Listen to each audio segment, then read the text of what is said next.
7 a.m. when City Hall opened to call one of the members of the Board of Aldermen, the mayor, and even the director of Parks and Recreation to ask them about their job duties, salaries, and most importantly, the biggest issues facing our city. So maybe that doesn't sound like a fun time for you, but it certainly was for me. And while the legal mumbo-jumbo of legal documents can definitely get tedious, if even boring, the content is anything but. For instance, in my city, while reading the trust indenture during another all-nighter, I found out that it's illegal to own more than 2 cats or 2 dogs per household. My family owns 3 cats. Why, we're breaking the law. We're criminals. What's the punishment for this heinous crime? A $20 fine a year. Why, that's almost as much as the cost of a license to have pets on public property in our city. I found that a bit contradictory. While some laws can become forgotten and unenforced in the multiple amendments, trust indentures, and other legal documents affecting a city, some are enforced heavily. Take, for instance, sheds in my city. In my city, it is illegal to own a shed, and this law is punished heavily. Not only is it illegal to own a shed, but if the city requests that you take that shed down and you ignore their request, you permanently forfeit the land the shed is on. Yes, you can literally go homeless for owning a shed in my city. Needless to say, many of my neighbors and my dad have wondered if this law could be changed. And that's where my journey begins, when I thought to myself, what if I changed the law? And that starts with trustees. Trustees aren't exactly the most fought-for position, and not every subdivision has them. In fact, in my subdivision, it takes a whopping 1 vote to become a trustee. Usually popular people either volunteer for the position or are pressured into taking it anyway. But the trustees do have some important duties. The trustees are the only people who can amend the trust indenture, which, if you're like me, you might have thought, well, a trust indenture, is that a pair of dentures that's really good because you trust it?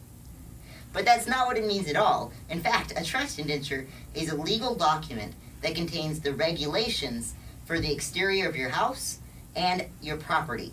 The reason for these regulations is to keep everyone else's property values up, and so that if your house doesn't look very good on the outside, everyone else's property values don't go down. So the trustees are the people who amend this trust indenture, full of these regulations. So if I wanted to get sheds legalized in my city, I would have to first volunteer or get elected as a trustee, write an amendment for the trust indenture legalizing sheds, go to a meeting and then request that this amendment is passed, and then get at least half of the people there, a quorum, to vote yes on the new amendment. If I could do that, we could finally have sheds in my subdivision. Now, what if a subdivision doesn't have enough money to enforce or create or amend their trust indenture? Well, the budget is where aldermen come in, otherwise known as the city council. Now, aldermen have much bigger elections and bigger salaries. The average alderman makes around $20,000 a year. Not only that, but on average, a city has around 6 to 8 aldermen for an average-sized city.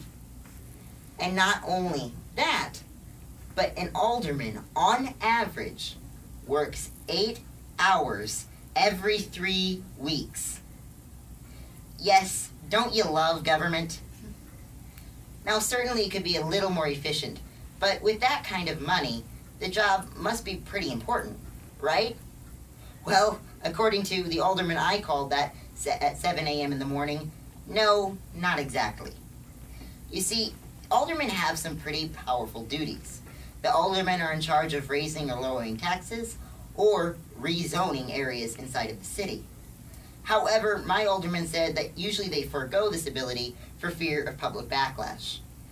Basically, no one wants higher taxes, and no one wants to find out their school was just rezoned as a casino. In fact, my alderman said that most of his duties were basically signing off on new budgets and overseeing the construction of a levee. Which, if you're from California, a levee is built to stop flooding, which may be a foreign concept, but sometimes you can have too much water. In fact, aldermen don't even have the biggest elections in local politics. Usually, in an average-sized city, it takes about 40 to 100 votes to become an alderman. Basically, if you have large enough barbecue, you too can be alderman. Another important local elected position is the school board. Now, the size of the school board can vary wildly depending on the size of the school and surrounding districts, but they have a much fiercer competition for their positions, even though the school board is unpaid. Well, this begs the question, why? Well, the reason is because anyone in a surrounding district around a school can vote in a school board election. The reason for that is because your kid can go to a school in a district that's touching your own. Your kid doesn't have to go to school in the district, in your district. And there is another reason why these elections are so much more competitive, is because one adult can vote in multiple school board elections. The reason for this is under the assumption that an adult could have an invested interest in another school, either by donation or because they work there, or because they might have one kid in one school and another kid in another. However, statistics on how common this situation is are very hard to find. But the school board has a lot of important duties because they essentially have control over your kids for 8 hours a day if they go to public school. The school board is in charge of everything from a principal to the principal's salary, from teachers to teacher salaries, from curriculums and classroom placement, and most importantly, recess. The school board is a much fiercer election, but another interesting thing I noted when I was researching the school board is that the only legal requirement for running for school board is that you be 18. Essentially, you could be in high school and on your high school school board. Essentially, you could be in high school and control your principal's salary. Wouldn't that be a conflict of interest? I found that rather interesting. Now, the final and most important, by far, most powerful and highest paid position in local politics is, to no one's surprise, the mayor. The mayor, on average, makes around $100,000 to $140,000 a year for an average Class 4 city, which means that they have about 16,000 people. Now, the mayor has a much fiercer election than even the school board. Usually, a little under a fourth of the population will vote in a mayor's election. In an average-sized city, this amounts to about 2,000 to 3,000 people for a new mayor. Not only that, but there are no state or federal regulations on what a city can regulate for who can run for mayor. What this means is a city can require that you're around 30 to 35 before you can even run for mayor. They also tend to require that you've lived in the city for 5 to 10 years before you can run for mayor. The reason for this is so that you can't hop from one city to another and be mayor of the entire state. But the mayor has a lot of important duties. One, which is notably the control over the police department. The mayor can tell the police to focus on a specific area of city that's seeing a lot of crime, or a specific crime, such as vandalism versus theft. The mayor is also in charge of hiring and firing any non-elected positions, so any positions that aren't trustees, aldermen, or the school board. Ironically enough, the mayor in my city hired someone for human resources to delegate this power to. But the mayor's most powerful ability by far is the ability to veto anything the Board of Aldermen try to pass. Now, you may think this is similar to the president's veto power over Congress, but it's not, because proportionally, the mayor's is much more powerful.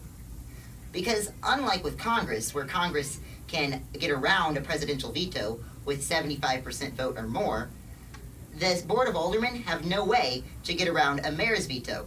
In fact, if the mayor vetoes something the Board of Aldermen want to pass, the only thing the aldermen can do is either impeach the mayor, which never happens, or wait until the mayor is reelected. So the mayor's veto power is important. In fact, a lot of mayors will get elected simply for promising to veto any new tax increases, because no one likes higher taxes. Overall, these are the 4 main areas of local government. Sometimes a school won't have a school board, they'll have a school director. Sometimes a subdivision won't have trustees. Sometimes a city won't have a mayor, especially if they're being annexed or if they're very small. And sometimes a city will have 60 aldermen, each making $140,000 a year, like Chicago. But most are a little more efficient, even for government. I hope that you've learned and understood a little more about local politics because of this speech, or I've wasted your 10 minutes here. But it's never a waste of time to know and care about your city. Because maybe it doesn't matter to you now, but someday you might wish that you voted for that mayor who promised lower taxes, or that Board of Aldermen member who promised more transparency, or that trustee who wanted to legalize sheds, or maybe just that school board member who wanted healthier menus for your kids. Now, I know that most kids aren't as big on legalizing sheds as I am. In fact, I'd say most kids my age are more focused on federal issues like legalizing marijuana than sheds. But this is an incredibly important issue to me because someday I'd like to run for the Board of Aldermen and finally get sheds legalized. Maybe I'll even run for mayor someday. I mean, there's a city near mine called Cool Valley. Think about it. Elijah Braswell, mayor of Cool Valley. So I hope you've enjoyed my speech and learned more about local politics. And remember, if you ever see my name on the ballot, vote Braswell. Thank you.